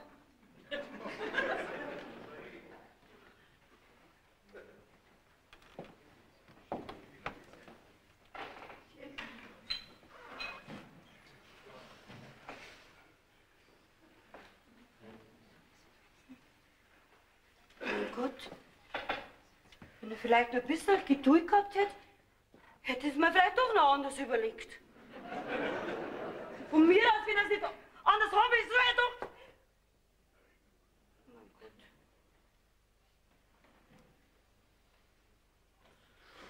Er kommt nie mehr. Nie mehr, hat er gesagt. Die Mutter, unser Gasburg war während dem Ring draußen abgebunden. Den haben wir ganz vergessen reinzuholen. Jetzt ist er batschnass. Wenn er nicht zum Tanzen gegangen war, wäre das alles nicht passiert. Der Gasburg. Selber in die Doppelbedecken einwickeln, bis ihre guten Ratschläge rausgeschwitzt haben. Oh, Mutter, sag mal, ist der nicht gut? Hä? Ob's der nicht gut ist? Nein, nein, mein Gott, in Gedanken war ich halt. Was macht denn Bläs? Ja, so viel unruhig ist. Ja, wer sagen, heute kommt's Kaibi noch. Das ist ein Tag voller Überraschungen. Ja, heute ist schon allerhand Unangenehmes passiert. Frau Kandel, Jetzt stellen Sie dir mal vor, was ich gefunden habe. Was denn? Hier, das Testament von Ihrem Vetter. Ja, da in dem Kalender steht's drin. Mein Gott, die hat also doch eins gemacht. Ja. Wo ihr Testament? Mein letzten. Um Gottes Willen, ich kann überhaupt nicht lesen. Mir verschwindet alles vor die Augen. Da, Poldi, liest du. Ja, ich kann auch nicht lesen, ich bin selber so aufgeregt. Du, am Ende müssen wir jetzt wieder hergeben, da. Na, Paul, das ist doch alles in schönster Ordnung. In schönster Ordnung, dann lesen Sie. Also, jetzt passen Sie auf. Mein letzter Wille ist, dass die Rosina Kandel meine ganze Hinterlassenschaft erbt. Gott sei Dank. Ja. Wenn Sie Was? bis nach einem Jahr nach meinem Ableben mit meinem Patenkind, dem Wieserbauern, entweder verheiratet oder versprochen ist. Ja, oder aber Ihre Tochter, die Leopoldine Kandel, in diesem Zeitraum den jungen Stefan Wieser geehelicht hat oder mit ihm versprochen ist. Sollte dieses nicht der Fall sein, fällt meine ganze Hinterlassenschaft an den Wieserbauern und seinen Sohn. Weil ich allen Vieren etwas vermachen wollte, so ist es am besten. Unterschrift. Um Gottes Willen. Jetzt ist alles aus. Alles ist beim Teufel. Die schöne Erbschaft, das Wirtshaus. Feder, der Garten, das Viech und der Gasbock, der Nossi. Aber warum denn, Frau Kandel? Der Wieserbauer, der ist doch ganz verschossen in Sie. Und er hat gesagt, er möchte noch heute herkommen und um Sie anhalten. Er war schon da. Und? Rausgeschmissen habe ihn. Diesen lieben, guten Menschen, bei dem Sie den Himmel auf Erden gehabt hätten. Ob lieb oder gut oder Himmel oder Hölle, das ist mir wurscht. Die Erbschaft ist beim Teufel und das raubt mein Verstand. Ja, dann lenken Sie halt wieder ein, Frau Kandel. Also wenn er nächstens kommt, dann sind Sie ganz besonders lieb mit ihm. Ja. Also mit der Zeit vergisst er schon, dass Sie ein bisschen grob waren. Mit der Zeit ist spät, Freund Lisa. Die Frist läuft heute um Mitternacht aus. Das ist genau ein Jahr her, dass der Vetter Kandel gestorben ist. Ja, aber wir haben es doch schon 1, 2, 3, 4, 5, 6. 6 ist, um Gottes Willen. Bis Mitternacht macht man dir keinen Antrag mehr. Das macht aber nichts, Frau Kandel. Es steht doch auch drinnen im Testament, dass wenn Sie nicht den Wieserbauern heiraten, ja, dass die Poldi dann den Stefan heiraten soll. Mein Poldi und der Stefan hat mir doch gesagt, wie verliebt er in dich ist und dass er auch heute noch herkommt und um dich anhält. Freilich, das ist der Ausweg. Heute du heiratst den Stefan. Poldi, das ist so ein lieber, netter Mensch. Damit ihm wirst du sehr, sehr glücklich werden. Also Poldi, wenn er kommt und anfragt, sagst du ja. Er hat schon angefragt. Ja? Was hast du ihm denn zur Antwort gegeben? Ein Watschen. Ein Watschen. Um Gottes Willen. Ja, und dabei hab ich doch so gern. Ja, warum hast du ihm denn da noch nicht reingehauen? Ja, weil du den Wieser nicht leiden kannst und gesagt hast, der Apfel, der fällt nicht weit vom Stamm. Mein Gott, Madel, bist du blöd. Schau, Poldi, in solchen Sachen, da lässt man sich doch nichts reinreden. Ja, ich hätte ja eh genommen, aber... Ja, was aber? Ja, ich hab halt gesehen, wie er den Fräulein Nieser auf die nackten Knie geschaut hat. Ja, und dann ist mir die Hand ausgekommen. Was höre ich da? Ja? Sie lassen einer von den jungen Männern auf die nackten Knie hinschauen. Ja, ich hab's doch dem Alten auch gezeigt. Was? Das ist mein Geschäft. Also Frau Kandel, das ist mein Geschäft, ich lebe davon. So, davon leben Sie. Von den jungen Männern ihre nackten Knie anschauen lassen. Aber Solche sind Sie also. also Frau Kandel, ich habe doch die Brautausstattungen verschafft für die beiden Wiesers. Ja, und einen besonderen Wert haben sie halt einmal beide auf die Wäschegarnituren gelegt. Mei, und ich habe gerade kein anderes Muster bei der Hand gehabt. Na, da habe ich ihnen halt das gezeigt, was ich am Leib trag. Ja, dem Reinen ist schließlich alles rein. Und gerade die zwei Wiesers, die sind doch so rein wie der frisch gefallene Schnee. Ja? Wer da was anderes denkt, der hat keinen Geschäftssinn. Jawohl, da hat's recht. Ja, und der Stefan hat für mich so Seidenhose einstellen wollen. Solche, wo sie tragen, so liebe Herzige. Ja, Poldi, genau. Ja, und der Wieserbauer für Sie auch, Frau Kandel. Für mich auch, ist das wahr? Und dann hat er noch bestellt einen Läufer und Tischdecken und eine Doppelbettdecke. Eine Doppelbettdecke? Eine Doppelbettdecke! Sowas praktisch, hä? Ja. Und jetzt? Jetzt ist meine ganze Bestellung beim Teufel. Also ich sage euch was, ein junges Mädel muss sich heutzutage so plagen in diesem Vertretergeschäft. Mit dem Auftrag wäre jetzt mein ganzer Urlaub hier bei euch gezahlt gewesen. Und was macht's ihr zwei? Versaut's mir den schönen Auftrag. Freund Lisa, was soll ich denn ich sagen? Aber da noch viel mehr versaut. Die schöne Erbschaft, das Wirtshaus, den Himmel auf Erden und die Doppelbettdecken. Ja, und die mir mein ganzes Leben. Weil ich doch keinen anderen mag als wie ein Stefan. Ich wäre alte Jungfer. Wir haben doch immer noch 6 Stunden Zeit. Die Welt ist in 6 Tagen erschaffen worden. Da werden doch wir in 6 Stunden sowas wie eine botschende Verlobung zustande bringen. Und wie wollen wir das machen, Freund Lisa? Weiß ich nicht. Aber eines, Frau Kandel, das weiß ich genau. Heute um Mitternacht, da gibt's noch eine Verlobung. Wirtin! Oh Gott. Wirtin! Wirtin! Es ist was Furchtbares passiert. Da ist das mit der Bläs. Na, aber ich hab beinahe übersehen, dass es 6 ist und da ist ein Maul voll Bier fällig.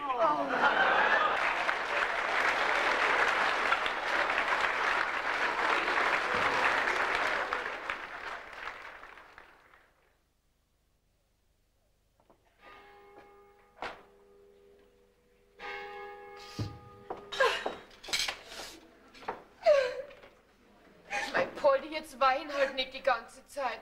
Du, da kriegst du eine ganz geschwollene Nase davon. Da hat der Stefan bestimmt keinen Appetit mehr auf dich. Von mir aus geschwulst so wie der Kürbis. Er sieht's ja doch nicht. Er sieht sie. Der muss halt einfach noch herkommen. Jetzt ist doch schon 8. Da liegt er ja schon im Bett. Glaubst du, dass der heute schlafen kann, wo du ihm mit deiner Watschen das ganze Lebensglück verhaut hast?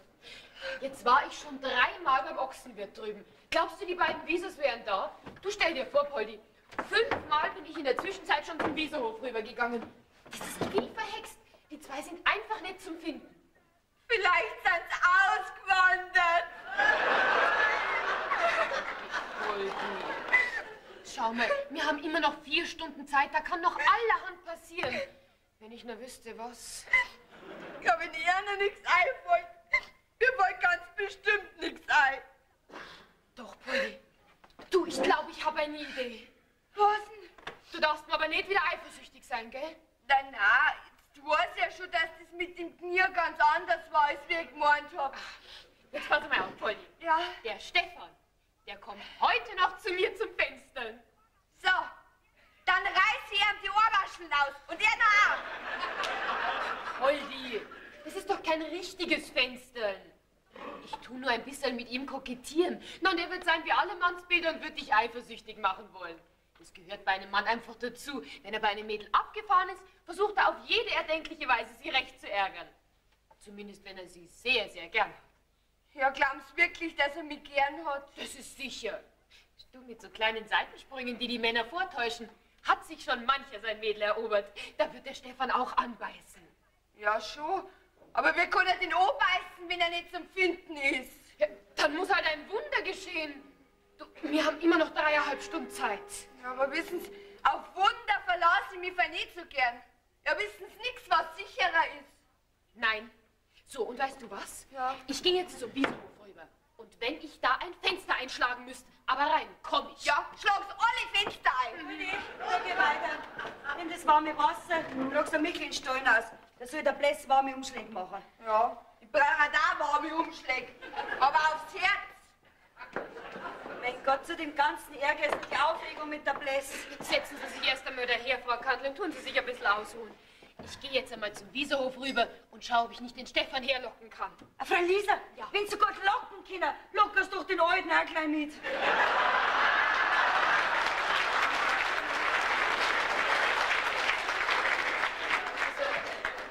Die Sache mit den Wieserbauern, die machen es ein bisschen später aus.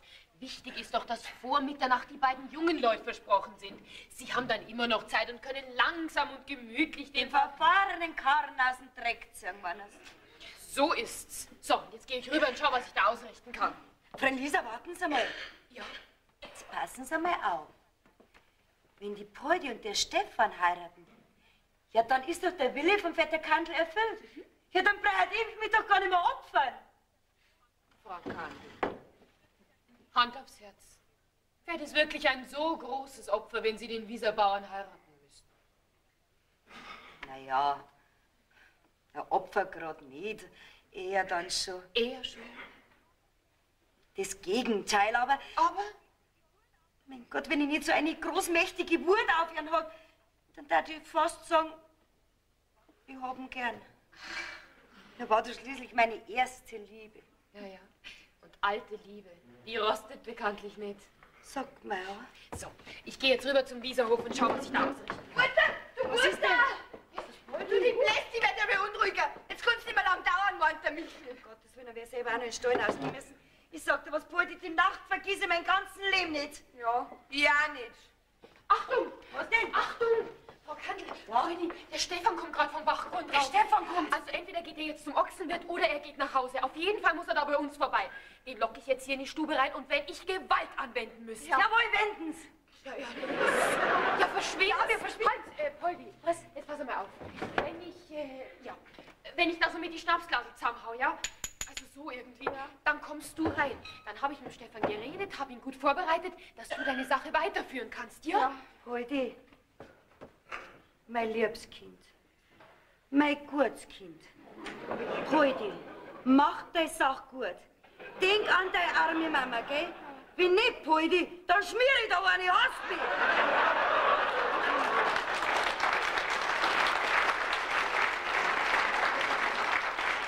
Ja, glaubst wirklich, dass ich das hören werd, wenn sie mit den Glasen so zusammenhauen? Weil die Tür schließt nämlich so gut.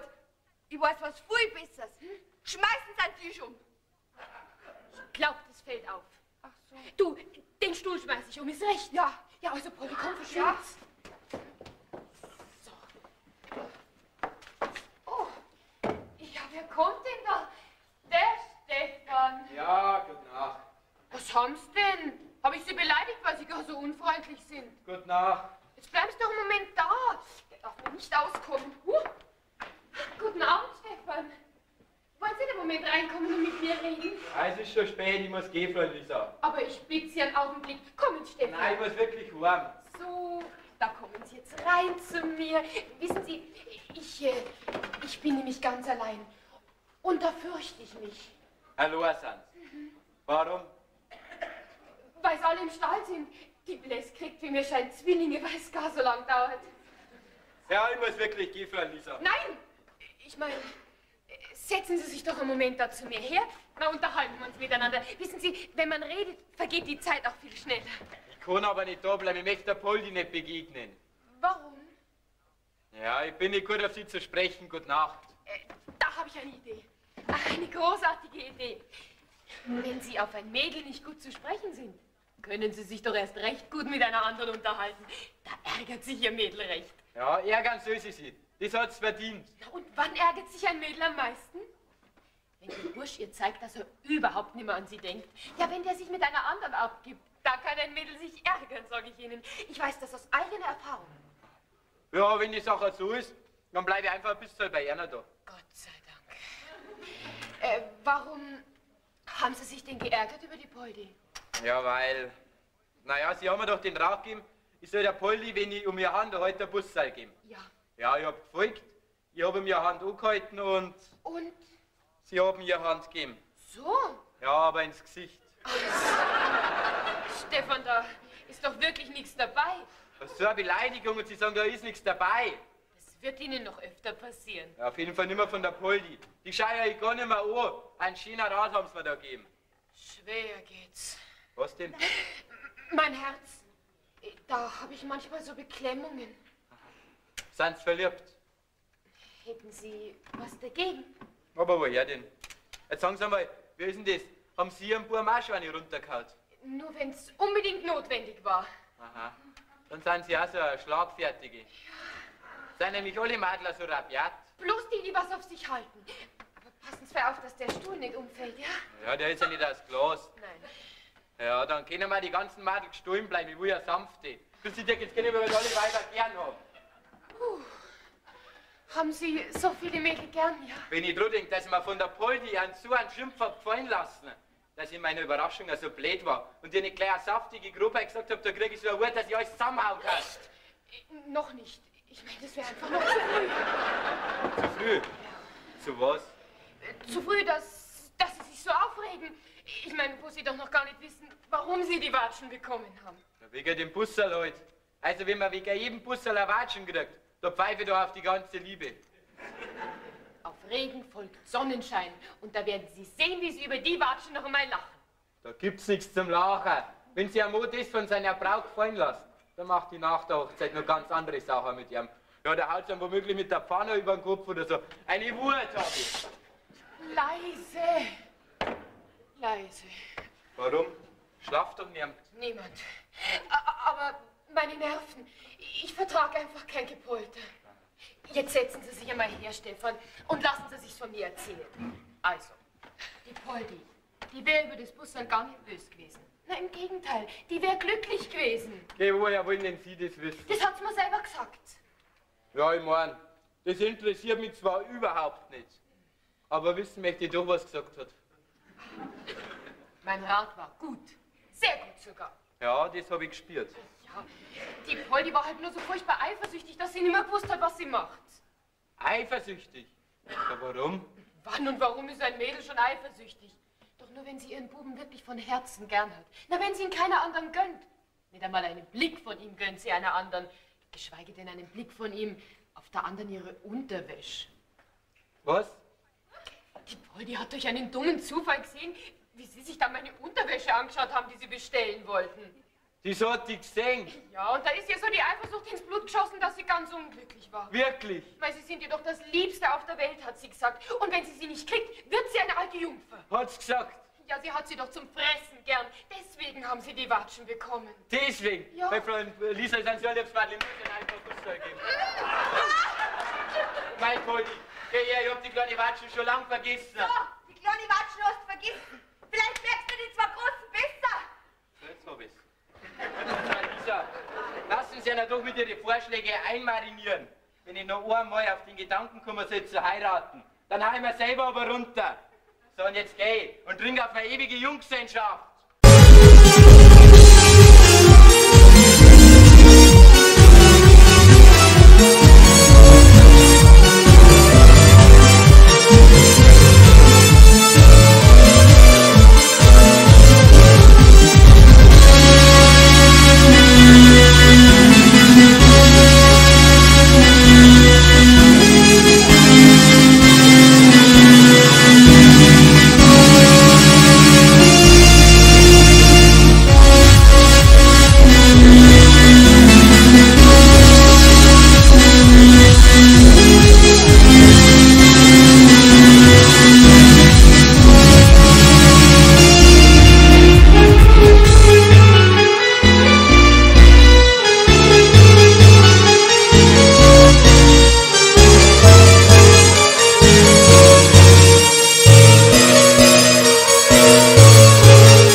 Jetzt habe ich ihm erklärt, dass er die Watschen nur aus lauter Eifersucht bekommen hat. Und je größer die Liebe, umso größer ist die Eifersucht. Ja, jawohl. Also wie er das alles verstanden hat. Und wie ich ihm dann auch noch gesagt habe, dass die Poldi gar keinen anderen will als ihn. Weil da war der Bursch doch so glücklich. Da ist er halt aufgesprungen und hat mir ein Bussel gegeben. Ja, prima. Das haben Sie sehr gut gemacht. Siehst du? Also, wie er auf aufspringt, fällt ihm der Stuhl um, auf dem er sitzt. Auf das kommt die Poldi rein. Er geht auf sie zu. Na Gott sei Dank. Er streckt die Arme aus. Gott sei Dank. Er sagt, dass er die Watschen längst vergessen hat. Gott sei Dank, ja. Und sie gibt ihm 2 Watschen. Ja, also, jetzt ist natürlich aus. Ja, aber warum haben Sie mir denn das nicht gleich gesagt? Bis ich hab reden können. Da hast doch du schon zugehaut. Poldi, ich hab schon voll dumme Leute gesehen. Aber du bist das dümmste Mensch, wo mir jemals untergekommen ist. Komm her, mein liebes Kind. Jetzt schmier ich dir eine, das weißt du, das schmeckt. Ja, zu einem Unglück wäre er nur schlecht behandelt. Ich gehe ins Wasser. Dort ziehst du aber die schöne Gewalt aus. So, mein Herr. Oh Gottes Willen. Jetzt ist alles aus, alles ist vorbei. Frau Kandel, ich meine, alles natürlich noch nicht. Jetzt müssen halt Sie schauen, dass Sie mit dem Wieserbauern ins Reine kommen. Fräulein Lisa, ich kann doch nicht hingehen, ihn aus dem Bett rausziehen und ihn zwingen, dass er mir einen Antrag macht. Es ist die Bläs ganz ruhig. Jetzt hätte ich mir eigentlich einen Schluck Bier verdient, gell? Ja, Michael, sauf, so viel du willst. Sauf, was du willst. Da mache ich mir eine schöne Nacht. Ja, was nehmen wir jetzt? Michel! Michel! Michel, schnell den Schnaps wieder hin. Schnell, du, renn, lauf, Tempo, Tempo, Michel! Was hat's denn? Du, der Bläss, Michel, der Bläss geht's ganz furchtbar schlecht. Also wenn man diesem armen Tier nicht hilft, dann wird's das nicht überstehen. Der Bläs geht's gut. Der Bläss geht's schlecht, da muss ein Helfer her, jemand, der was davon versteht. Da muss der Wieserbauer her. Michel, bittschön, hol den Wieser aus dem Bett und bring ihn daher. Wir brauchen doch den Wieser, den bin doch ich da. Wir brauchen ihn nicht, aber die Bläss braucht ihn. Dem Tier geht's so furchtbar schlecht. Ich kenne mich da aus. Der Bläs geht's gar nicht schlecht. Und Sie kennen den raus. Ja. Sie haben einen Kuh verstanden. Frau Kandel, jetzt sagst du auch einmal was. Der Wieserbauer muss her, sonst ist es gefehlt. Der Wieser muss... Ja. Freilich, der Wieser muss her, auf der Steig. Auf der Steig. Wickel gegenüber, sag dem Wieser die Kuh ausbitten. Ja, mein Gott, mein Gott, sag dem Wieser, ich lasse sie bitten. Pressiert ist es. Ja, natürlich pressiert's. Ja. Michel, das ist die höchste Gefahr. Gefahren? Ja, Dann muss der Wieser her. geh beide. Ja, dann geh ich jetzt, gell? Geh, bittchen. Ja, aber Frau Lisa, wenn er jetzt wirklich kommt, was soll ich denn da machen? Frau Kandel, Sie haben ihn doch gern. Ja, na, lass uns doch einmal Ihr Herz sprechen. Muss ich mich vielleicht schämen? Für ein edles Gefühl braucht man sich nicht zu schämen. Ja, und was tue ich, wenn mein Herz nicht spricht? Dann handeln Sie instinktiv. Freilich instinktiv. Instinktiv? Was ist denn das? Ja, also jetzt passen Sie auf. Also wenn man ohne zu überlegen das Richtige sagt oder tut, dann war das instinktiv. Also eine Kuh, ja, wenn die einen Durst hat, ja, dann überlegt sie doch auch nicht lang, was sie tut, sondern sie trinkt. Na ja, Wasser saufen ist ja leichter. Das will sich ja... Jetzt geht's darum, dass bis Mitternacht ihr Glück und ihre Erbschaft gesichert ist. Freund Lisa, ich sag genau was, mir ist ganz schlecht. Es ist, wie wenn man Mühlsteins Herz abdruckt. Oh, das ist gut. Das sagen Sie ihm. Und heiß und kalt ist mir, glaube ich, kriege einen Schüttelfrost. Das sagen Sie ihm auch. Und Füße haben eingeschlafen. Sagen Sie ihm auch. Dass nur die Füße eingeschlafen sind. Ja, aber was hat jetzt das mit der Liebe zu tun? Nichts. Aber einen Verliebten interessiert schließlich alles. Das muss nur alles auf die Bitte abzielen, dass er sie wieder recht gern haben soll. Was bitten sollen? Mein Gott, die Bitte werden mir aber sehr schwer Also, fallen. Frau Oh, Kandel. der Wieser wäre gleich gekommen. Der muss sich nur noch einen Janker drüber schmeißen und dann muss er noch in die Hosen reinfallen. Mein Gott, ja komm, was tue ich denn jetzt bloß? Ja. Ich werde versuchen, mich vielleicht ein bisschen zu schön zu machen. Mein Gott, mein Gott. Frau Lisa, ich glaube, ich spüre ihn schon. Ja, den Instinkt da. Wie gesagt, so viel du willst.